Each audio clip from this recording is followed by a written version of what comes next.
Hello everyone, welcome back to our channel. दोस्तों, आज के वीडियो में हम टीचर्स की आईटीआर कैसे फाइल की जाती है स्टेप बाय स्टेप प्रोसेस में देखेंगे। ओल्ड रिजीम और न्यू रिजीम दोनों में ही हम फाइलिंग सीखेंगे। टीचर्स की सैलरी के कुछ कंपोनेंट्स होते हैं, जैसे कि बेसिक पे, डीए, एचआरए आपको मिल सकता है। अलाउंसेस मिलते हैं, children education allowance, LTA, hostel allowance या फिर NPS contribution by employer. Allowances old tax regime में आप डिडक्शन ले सकते हैं, लेकिन न्यू टैक्स रिजीम में अवेलेबल नहीं है। दूसरा, टीचर्स को एरियर सैलरी भी मिलती है। इसके लिए आप सेक्शन 89 में रिलीफ की कैलकुलेशन कर सकते हैं, जिससे कि आपका काफ़ी सारा टैक्स सेव हो जाता है। इसकी कैलकुलेशन करने के लिए आपको ई फाइल में जाना है। यहाँ पर income tax forms, file income tax forms as per income tax act 1961।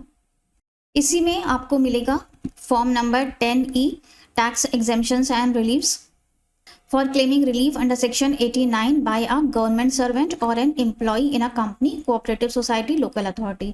ये फॉर्म 10E फिल करके आप अपने टैक्सेस को काफ़ी हद तक सेव कर सकते हैं, सेक्शन 89 का रिलीफ क्लेम कर सकते हैं। चलिए स्टार्ट करते हैं आईटीआर फाइलिंग।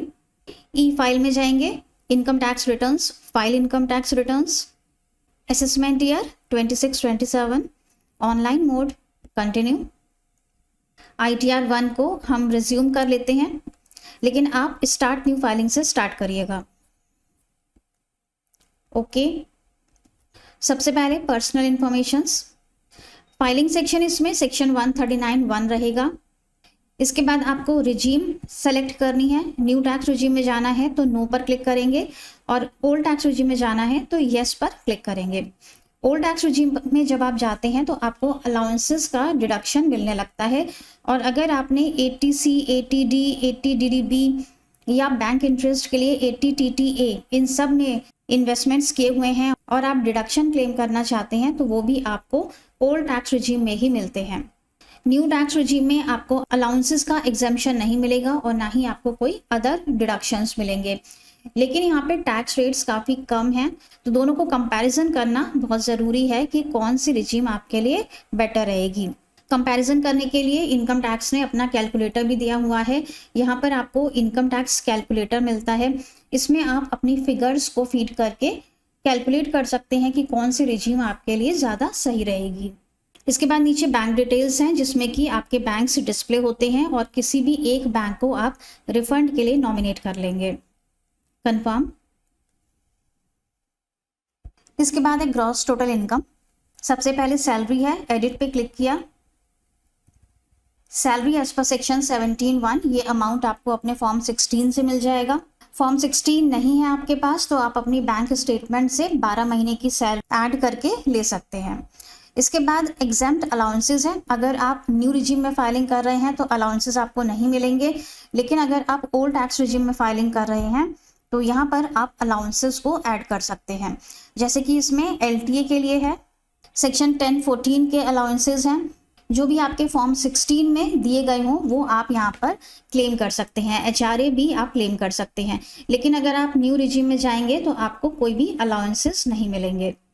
स्टैंडर्ड डिडक्शन 50,000, क्योंकि हम ये फॉर्म ओल्ड रिजीम में फाइल कर रहे हैं इसलिए यहाँ पर डिडक्शन 50,000 का हमें मिला है, और अगर आप न्यू रिजीम में फाइलिंग कर रहे होंगे तो यहाँ पर स्टैंडर्ड डिडक्शन आपको 75,000 का मिलेगा। सेव कर दिया। इसके बाद है इनकम फ्रॉम हाउस प्रॉपर्टी। अगर रेंटल अमाउंट दिखाना चाहते हैं तो यहाँ पर डिटेल्स पे क्लिक करेंगे, ऐड अनदर पे क्लिक करेंगे। यहाँ पर सबसे पहले आपको प्रॉपर्टी का एड्रेस देना होगा और रेंटल वैल्यू से आपको 30% का स्टैंडर्ड डिडक्शन भी मिल जाता है। ओल्ड रिजीम में फाइलिंग कर रहे हैं आप तो सेल्फ ऑक्यूपाइड प्रॉपर्टी और रेंटल प्रॉपर्टी दोनों के लिए हमें होम लोन का डिडक्शन मिलता है, लेकिन अगर आप न्यू रिजीम में फाइलिंग कर रहे हैं तो अगर आपकी प्रॉपर्टी रेंटेड आउट है तभी आप होम लोन का डिडक्शन ले सकते हैं। सेल्फ ऑक्यूपाइड प्रॉपर्टी के लिए होम लोन का कोई भी बेनिफिट नहीं मिलता है। नेक्स्ट आ जाता है इनकम फ्रॉम अदर सोर्सेस।